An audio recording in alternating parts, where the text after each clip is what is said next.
Maintenant, les clés de succès couvertes. Voici les principales étapes de mise en œuvre pour organiser du covoiturage dans l'organisation. Les étapes que nous vous présenterons s'inspirent directement de facteurs clés de succès mentionnés plus tôt. Voici les principales étapes de mise en place que nous allons détailler. La gestion interne et les initiatives complémentaires, les outils de mise en relation, la communication pour favoriser une adhésion maximale et le suivi et mise en place d'indicateurs de performance. Lorsque le covoiturage est choisi comme mesure de mobilité durable, des actions complémentaires sont nécessaires pour faciliter son adoption et renforcer son attractivité. Ces mesures permettront d'établir des bases solides pour que le projet de covoiturage atteigne son plein potentiel. Il y a certaines de ces mesures qui ont déjà été présentées dans le module 1, Mobilité durable, dans la section « Démarrer un projet de la mobilité durable dans votre organisation ». Si vous ne l'avez pas encore fait, nous vous invitons à consulter cette partie, car plutôt que détailler celle-ci à nouveau, nous soulignerons ici les éléments essentiels qui concernent le succès d'une initiative de covoiturage. Un élément clé pour le succès d'un projet de covoiturage est la nomination d'une personne ressource dédiée. Cette personne assurera 4 rôles essentiels. L'accompagnement, elle sera le point de contact principal pour guider les gestionnaires et employés intéressés par le service. La coordination, pour mettre en place des indicateurs de performance et suivra l'adoption du programme pour faire les ajustements nécessaires. La gestion de la plateforme, qui consiste à s'occuper des inscriptions, des mises à jour et du traitement de retour d'expérience. Et enfin, l'articulation des mesures complémentaires, par exemple la gestion du retour garanti à domicile, connu sur l'acronyme RGD. Parlons maintenant du retour garanti à domicile ou RGD. C'est une solution simple et peu coûteuse qui rassure les employés qui font du covoiturage. Pourquoi ? Parce qu'elle répond à une question d'inquiétude majeure. Comment vais-je rentrer chez moi en cas d'urgence ? Cette garantie, même si elle est rarement utilisée, donne confiance aux employés qui n'ont pas leur propre voiture au travail. Par exemple, si votre enfant est malade à la garderie, si vous avez une urgence familiale, si votre covoitureur vous fait fond bon, ou si vous deviez faire des heures supplémentaires imprévues, le RGD vous assure de pouvoir rentrer chez vous. Pour mettre en place le retour de garantie à domicile, il existe plusieurs options simples que vous pouvez envisager comme modalité, comme fournir des comptes de taxi ou des tickets de transport en commun aux employés, créer un formulaire de remboursement simple et rapide à remplir, gardons ça facile pour encourager son utilisation, établir des règles claires sur l'utilisation, comme un nombre maximum de trajets par mois ou par an. On peut aussi choisir une politique basée sur la confiance. Parlons maintenant des initiatives complémentaires. Les incitatifs financiers ou mesures correctives, ces mesures peuvent vraiment motiver les employés à changer leurs habitudes de transport, puisqu'ils sont soucieux de réduire leurs dépenses non nécessaires. Ainsi, offrir des mesures financières incitatives qui encouragent les bonnes pratiques ou correctives qui découragent un comportement non désiré peut être le déclic amenant le passager à l'action. Voici plusieurs exemples de mesures à adopter. Le rabais sur le stationnement, c'est simple. Quand les employés partagent une place de stationnement en faisant du covoiturage, ils payent moins cher. Il est d'autant plus justifié d'appliquer une tarification réduite pour eux afin d'encourager la démarche. La tarification du stationnement, en faisant payer le stationnement à un prix juste, on encourage naturellement les alternatives comme le covoiturage. Cela permet également de réduire vos coûts en matière d'aménagement de l'entretien du stationnement, comme nous l'avons mentionné au premier module. Il s'agit là d'une nouvelle source de financement qui peut servir pour d'autres incitatives ou initiatives de transport durable. Le programme Parking Cash Out. C'est comme une récompense. Les employés qui n'utilisent pas leur place de stationnement reçoivent des avantages en échange. Par exemple, un abonnement gratuit au transport en commun ou même 5 $ par jour s'ils renoncent à leur vignette pendant un mois ou moins.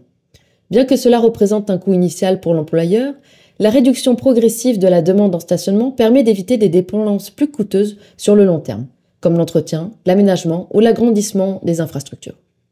Voici maintenant une 4e initiative, soit les autres mesures liées au stationnement. Au-delà des tarifs, il existe plusieurs façons d'encourager le covoiturage à travers la gestion des places de stationnement, comme les places réservées privilégiées. Imaginez des places spéciales pour les covoitureurs bien identifiés, avec de l'affichage, une peinture distincte et ou un panneau informatif, qui sont situés près des entrées. C'est un excellent moyen de montrer que votre organisation valorise le covoiturage. Le mode de gestion est à prévoir selon le contexte de l'organisation, dépendamment de son contexte. Quoique, le principe de bonne foi est généralement suffisant, et prévoyez en amont la possibilité d'augmenter le nombre de cases si la demande est forte. La priorité sur l'attribution des vignettes de stationnement. Quand les places sont rares, donnez la priorité aux convoitureurs. C'est logique. Une seule place permet d'accueillir plusieurs employés et cela réduira pour eux le délai d'attente pour l'attribution d'une vignette. Finalement, le stationnement flexible. Pour ceux qui ont parfois besoin de leur voiture, pour un besoin ponctuel ou en cas particulier, on peut offrir des places flottantes ou des permis occasionnels à prix réduit. C'est pratique pour les situations exceptionnelles. Parlons maintenant des horaires flexibles et du télétravail. C'est notre 5e initiative. Pour que le convoiturage fonctionne bien, il faut trouver un bon équilibre pour le jumelage entre convoitureurs qui soit facile. D'un côté, ne pas donner assez de flexibilité aux employés compliquerait l'organisation des trajets entre eux. De l'autre, un faible encadrement rend les déplacements plus aléatoires, réduisant la compatibilité et l'opportunité de jumelage. Dans votre politique d'horaire de travail, vous pourriez accorder une flexibilité pour les horaires d'arrivée et de départ. Par exemple, permettez aux employés d'arriver à l'heure qui leur convient le mieux entre 8h et 9h30. Cela donne la souplesse nécessaire pour s'arranger avec leurs convoitureurs, tout en assurant un encadrement minimum. D'autre part, dans votre politique de télétravail, vous pouvez définir des jours où la présence au bureau est obligatoire. Comme ça, vous gardez un nombre suffisant de personnes pour que le covoiturage reste viable. Interdire totalement le télétravail n'est toutefois pas recommandé, parce que le télétravail permet de réduire les déplacements à la source. La dernière initiative complémentaire, les déplacements professionnels. C'est un point qui est souvent soulevé par les organisations que nous accompagnons. Maintenant, nous allons aborder un point souvent soulevé. Comment gérer les déplacements professionnels quand on fait du covoiturage? Beaucoup d'employés nous demandent comme exemple « Oui, mais comment je fais si j'ai une réunion à l'extérieur ?» C'est une excellente question. La solution est simple. L'entreprise peut mettre à disposition plusieurs options de transport sur place. Voici 4 possibilités. Pour les petits trajets, rien de mieux qu'une flotte de vélos en libre service. C'est écologique et parfait pour les courtes distances. Pour les déplacements plus importants, on peut avoir une flotte de véhicules de service que les employés peuvent emprunter quand ils en ont besoin. En ville, on peut offrir des titres de transport en commun gratuits. C'est pratique et ça évite les soucis de stationnement. Et enfin, toujours en ville, on peut s'abonner à un service d'autopartage comme Communauto. C'est flexible et économique pour l'entreprise. Parlons maintenant des outils de mise en relation servant à mettre en contact les convoitureurs. Faciliter la mise en relation entre les employés est l'étape fondamentale pour assurer le succès d'un programme de convoiturage en entreprise. En effet, comme mentionné dans la capsule précédente, trouver un ou une partenaire potentiel est souvent vu comme un défi et un frein important pour adopter le convoiturage comme mode de transport. Comme initiateur de l'initiative, vous allez rechercher à maximiser les inscriptions sur cette plateforme afin d'obtenir une masse critique de convoitureurs intéressants. Si vous rencontrez des difficultés à ce niveau, misez sur 2 solutions. Intensifiez votre communication pour montrer les avantages du convoiturage. Envisagez de créer des partenariats avec les entreprises voisines pour avoir plus de participants potentiels. Il y a 2 principales options d'outils de mise en relation. Soit créer votre propre système en interne, soit utiliser une plateforme spécialisée qui existe déjà. La première chose à faire est donc de choisir entre 2 options, en fonction de vos besoins. Pour choisir un outil qui correspond au contexte de votre organisation, posons-nous quelques questions clés. Premièrement, comment vos employés communiquent-ils au quotidien? Certains préfèrent leur téléphone, d'autres l'ordinateur, un média ou même simplement un babillard physique. Deuxièmement, vérifiez si votre choix est compatible avec vos outils existants, comme votre intranet ou le portail employé, par exemple. Troisièmement, quel niveau d'accompagnement est nécessaire? Une solution clé en main avec un service client est-elle préférable à une approche maison, plus autonome? Ensuite, questionnez-vous sur le budget. Une plateforme externe, c'est un abonnement à payer. Par contre, une solution interne demandera du temps et des ressources humaines. Enfin, et c'est important, pensez-vous permettre le jumelage avec des employés de d'autres employeurs? Dans les zones moins peuplées, ça peut être nécessaire pour avoir un bassin de participants suffisant. Peu importe le choix, idéalement, l'outil retenu devra permettre de rassembler le personnel sur une même plateforme, faciliter le jumelage, y compris avec d'autres organisations si nécessaire, intégrer la gestion des avantages liés au convoiturage, comme les mesures complémentaires décrites précédemment, enfin, assurer un suivi et une validation des trajets réellement effectués. Laissez-moi vous donner 3 exemples fictifs qui illustrent notre propos sur le choix de l'outil du jumelage, où différentes organisations ont adapté leur outil de convoiturage à leurs besoins spécifiques. Prenez par exemple une petite entreprise en zone rurale. Leur solution est simple mais efficace. Ils ont mis en place une cartographie interne des employés combinée à un groupe de discussion privée pour favoriser la mise en relation. Dans un tout autre contexte, une grande entreprise en ville avait besoin de plus de structure. Ils utilisent maintenant une plateforme spécialisée qui gère tout. Les récompenses, les suivis des trajets, tout est automatisé.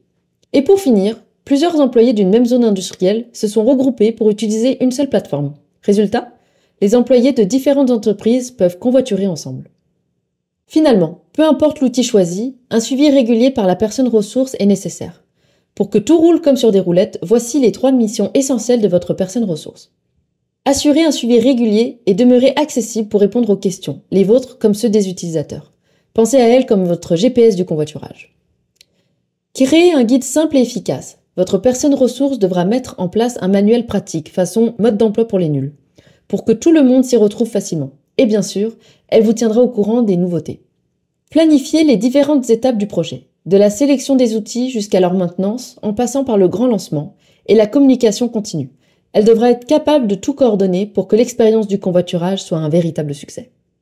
Maintenant que vous connaissez les critères pour choisir un outil de convoiturage qui est adapté à votre contexte, quelles sont vos options en matière d'outils de jumelage? Nous séparons cette section en 2 parties, soit les outils internes et les outils spécialisés externes. Pour les outils développés en interne, différentes approches peuvent être envisagées. Ces méthodes sont généralement plus souples, pouvant s'adapter au contexte de l'organisation. Mais les impacts seront limités si l'outil n'est pas suffisamment soutenu. Voici quelques options classées de la plus structurante à la plus légère en termes d'effort et d'impact. Laissez-moi vous parler d'un outil fantastique que j'apprécie particulièrement en tant que géographe. La cartographie des lieux de résidence. C'est un peu comme une carte au trésor du convoiturage. Imaginez une carte interactive qui montre où habitent tous vos employés. Cette visualisation permet de repérer facilement des grappes naturelles de convoiturage, c'est-à-dire des groupes d'employés qui vivent près des uns des autres et pourraient facilement partager leur trajet. Le plus beau dans tout ça, c'est une solution très économique. Il faut juste prévoir un peu de temps et une personne motivée pour maintenir les données à jour. C'est un petit investissement, bien que la personne ressource devra prendre le temps nécessaire afin de maximiser l'impact de l'outil. Une autre solution interne est d'assigner à un employé la tâche de mettre en relation des équipes de convoiturage. Imaginez une personne dédiée, un véritable champion du convoiturage, qui envoie régulièrement des messages enthousiastes à toute l'équipe. Son rôle, rappeler les avantages du programme, connecter les nouveaux participants et faciliter les mises en relation entre convoitureurs. Cette approche est vraiment pertinente car elle montre l'engagement actif de l'organisation envers le développement durable. Elle est super simple à mettre en place, pas besoin de système complexe. Elle ne nécessite pas un gros budget, mais requiert du temps et de l'énergie positive. Le dernier exemple d'outil créé à l'interne, soit la création d'un espace de mise en relation.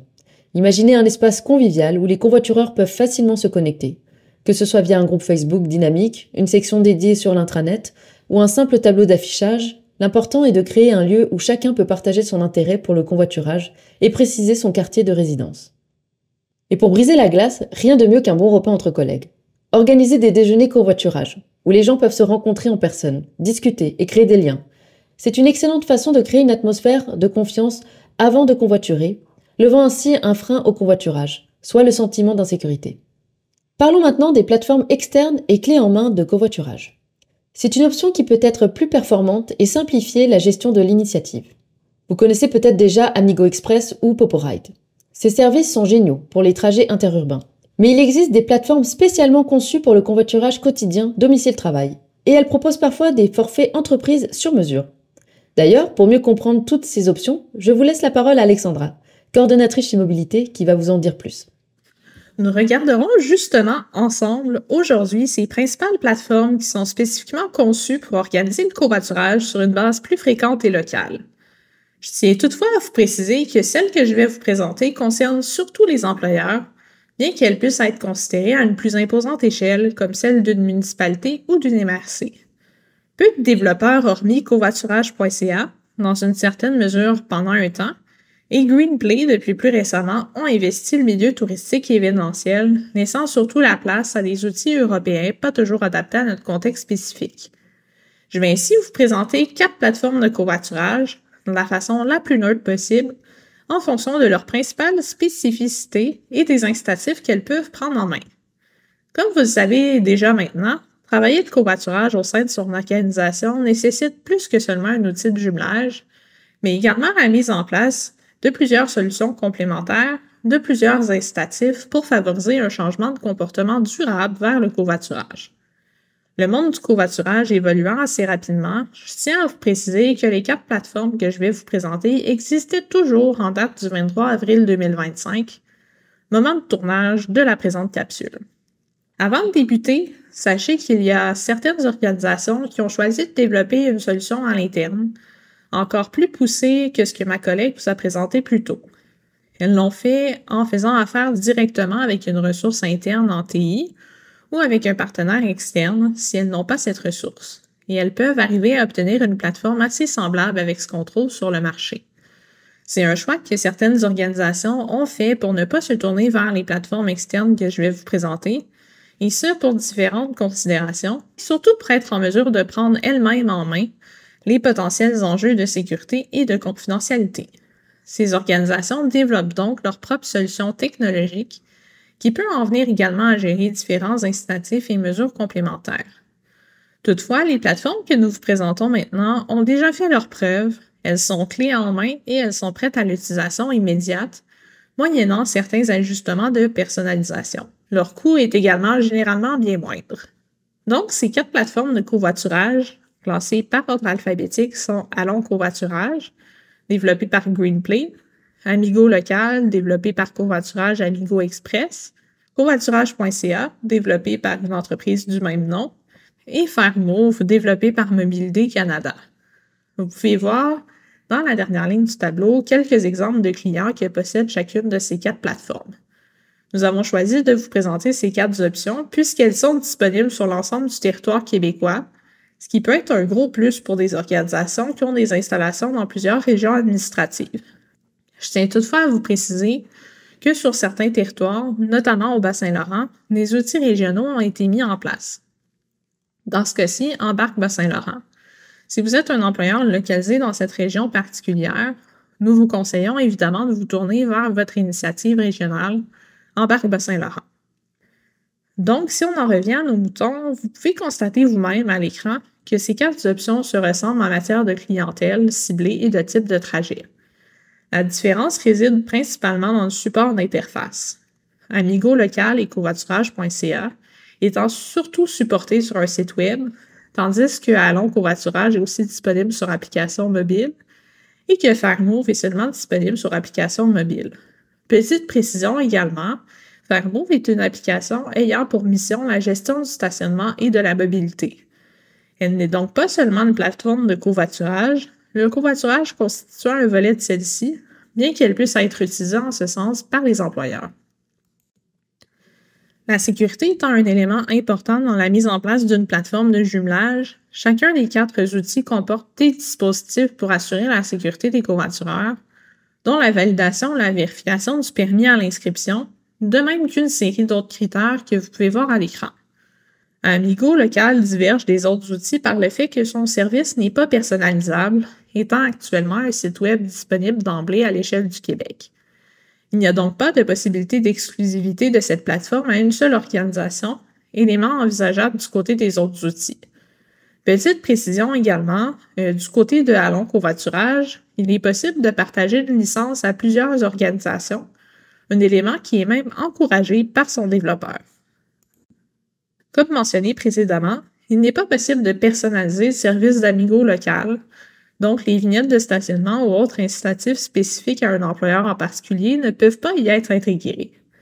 D'ailleurs, les seules statistiques que vous pourrez consulter pour le moment sont celles des points de collecte intégrés et des covoitureurs inscrits sur le site web, bien que le développeur ait dans ses cartons de rendre éventuellement potentiellement disponibles d'autres statistiques qu'il souhaite être publiques.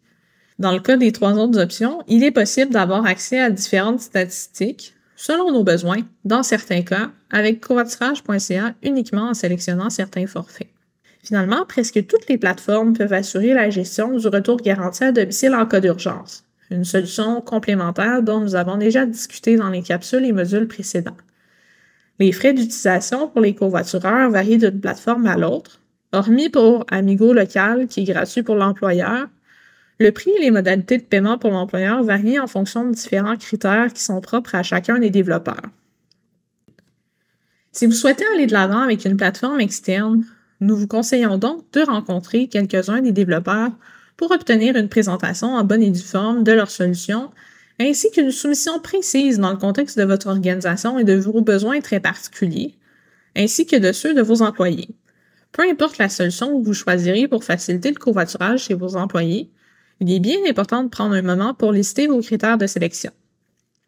Vous pouvez penser notamment aux questions que ma collègue vous suggérait plus tôt dans la capsule, et également aux incitatifs que vous aimeriez y intégrer pour encourager davantage vos employés vers le covoiturage et qui sont capitaux dans une telle démarche. Par la suite, vous pourrez choisir l'option qui répond au mieux à ces critères. Je redonne la parole à ma collègue Lisa-May. Maintenant, revenons aux étapes de la mise en œuvre d'une initiative de covoiturage.